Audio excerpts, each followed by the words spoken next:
श्री गणेशाय नमः। ओम नमः शिवाय। नमस्कार दोस्तों, मैं पूनम आपका अपने चैनल में स्वागत करती हूँ। भोलेनाथ की कृपा आप पर और आपके परिवार पर सदा सर्वदा यूं ही बनी रहे और सावन मास में आपको भोलेनाथ की निज भक्ति प्रदान हो, ऐसी मेरी मंगल कामना है। सावन में शिव महापुराण सुनने का अधिक से अधिक पुण्य मिलता है, इसलिए शिव महापुराण की कथाओं को सुनिए, शेयर करें और अपने दोस्तों में ज्यादा से ज्यादा शेयर करें ताकि इस पुण्य के भागी आप भी बने। तो आइए शिव महापुराण के विदेश्वर संहिता के 13वें अध्याय का आरंभ करते हैं। सदाचार, संध्या वंदन, प्रणव, गायत्री जाप एवं अग्निहोत्र की विधि तथा महिमा। ऋषियों ने कहा, हे सूत, आप हमें वो सदाचार सुनाइए जिससे विद्वान पुरुष पुण्य लोकों पर विजय पाता है। स्वर्ग प्रदान करने वाले धर्म तथा नरक का कष्ट देने वाले अधर्म आचारों का वर्णन कीजिए। सूत जी बोले, सदाचार का पालन करने वाला मनुष्य ही ब्राह्मण कहलाने का अधिकारी है। वेदों के अनुसार आचार का पालन करने वाला एवं वेद के अभ्यासी ब्राह्मण को विप्र कहते हैं।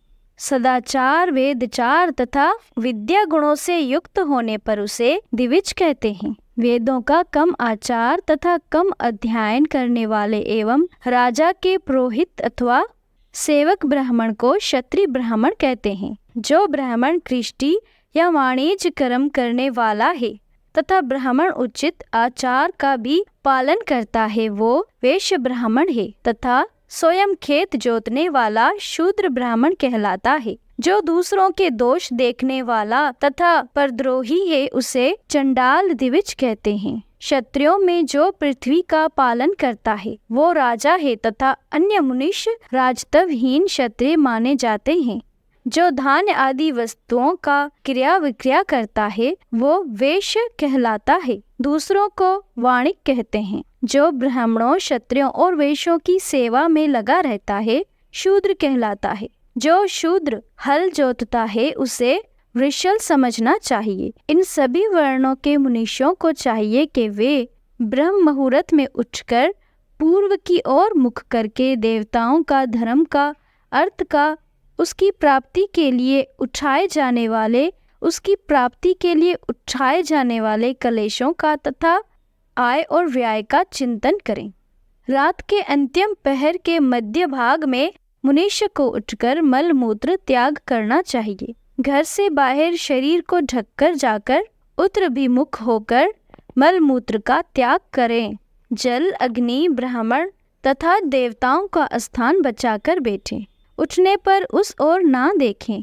हाथ पैरों की शुद्धि करके 8 बार कुल्ला करें। किसी वृक्ष के पत्ते से दातुन करें। दातुन करते समय तर्जनी उंगली का उपयोग नहीं करें। तदंतर जल संबंधी देवताओं को नमस्कार कर मंत्र पाठ करते हुए जलाशय में स्नान करें। यदि कंठ तक या कमर तक पानी में खड़े होने की शक्ति ना हो तो घुटने तक जल में खड़े होकर ऊपर जल छिड़ककर मंत्र उच्चारण करते हुए स्नान कर तर्पण करें। इसके उपरांत वस्त्र धारण कर उत्तरीय भी धारण करें। नदी अथवा तीर्थ में स्नान करने पर उतारे हुए वस्त्र वहां ना धोएं। उसे किसी कुएं, बावड़ी अथवा घर ले जाकर धोएं। कपड़े को निचोड़ने से जो जल गिरता है वो एक श्रेणी के पितरों की तृप्ति के लिए होता है। उसके बाद में जब्बाली उपनिषद में बताए गए मंत्र से भस्म लेकर लगाएं।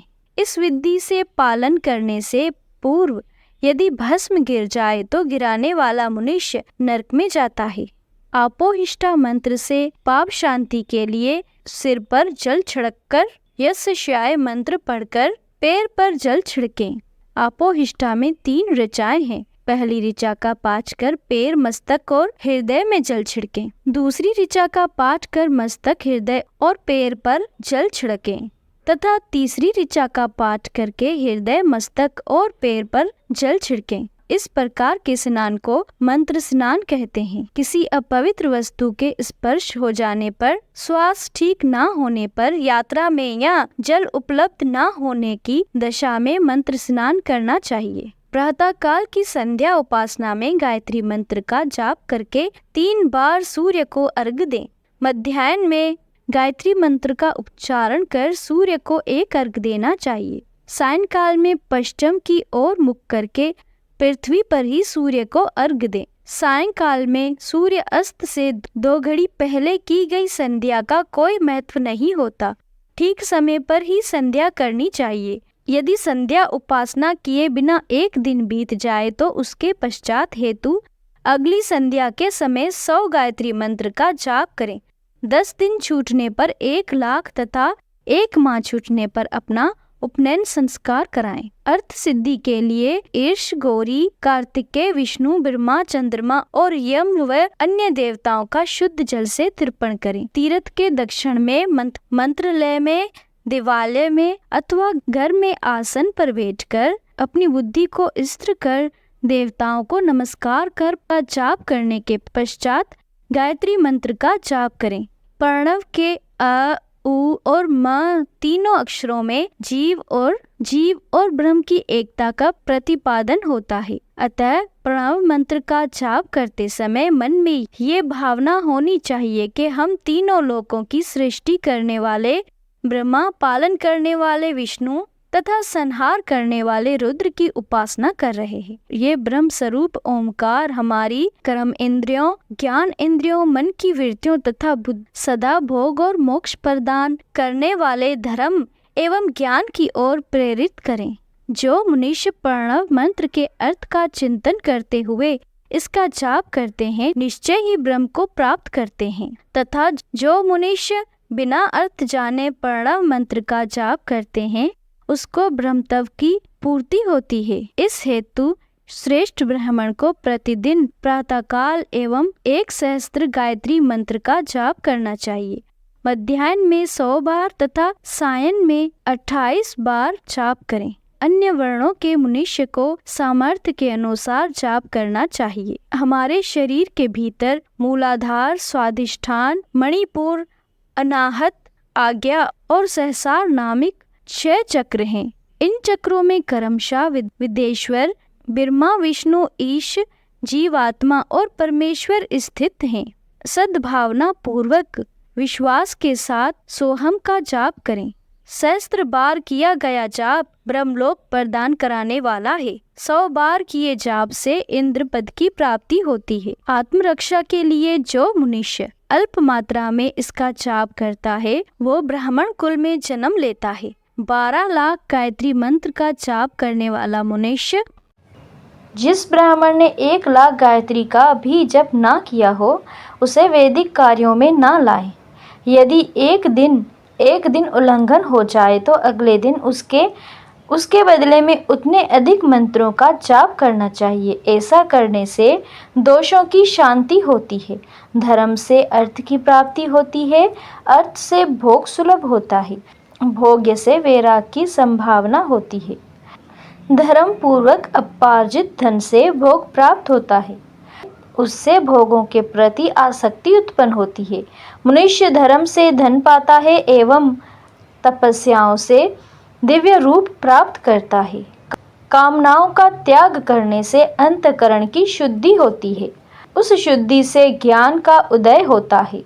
सतयुग में तप को तथा कलयुग में दान को धर्म का अच्छा साधन माना गया है। सतयुग में ध्यान से, त्रेता में तपस्या से और द्वापर में यज्ञ करने से ज्ञान की सिद्धि होती है। परंतु कलयुग में प्रतिमा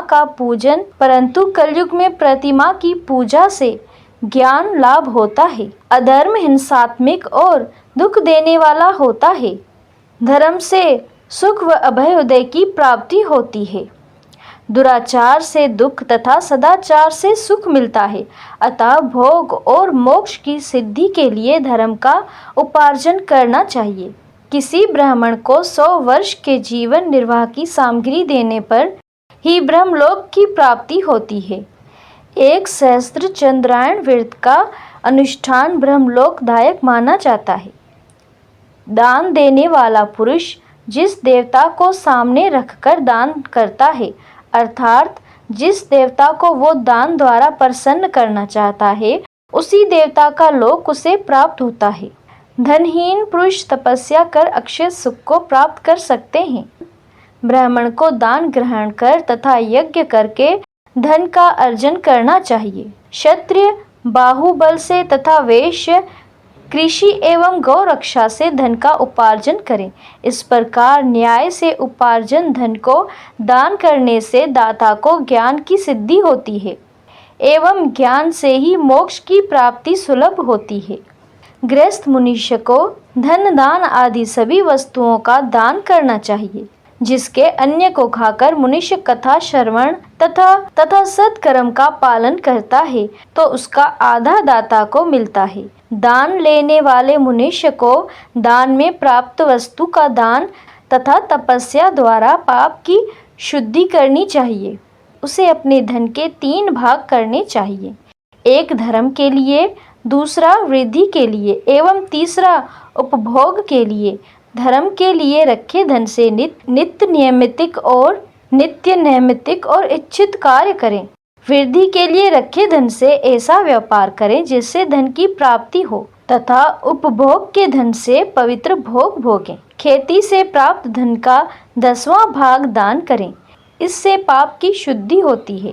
वृद्धि के लिए किए गए व्यापार से प्राप्त धन का 6वां भाग दान देना चाहिए।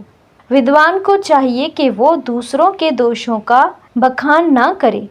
ब्राह्मण भी द्वेषवश दूसरों के देखे हुए छिद्र को कभी प्रकट ना करे। विद्वान पुरुष ऐसी बात ना कहे जो समस्त प्राणियों के हृदय में रोष पैदा करने वाली हो। दोनों संध्याओं के समय अग्नि में विधि पूर्वक दी हुई आहुति से संतुष्ट करे। चावल, अन्य, घी, फल, कंद तथा हविष्यायन के द्वारा स्थालिपाक बनाए तथा यथोचित रीति से सूर्य और अग्नि को अर्पित करे।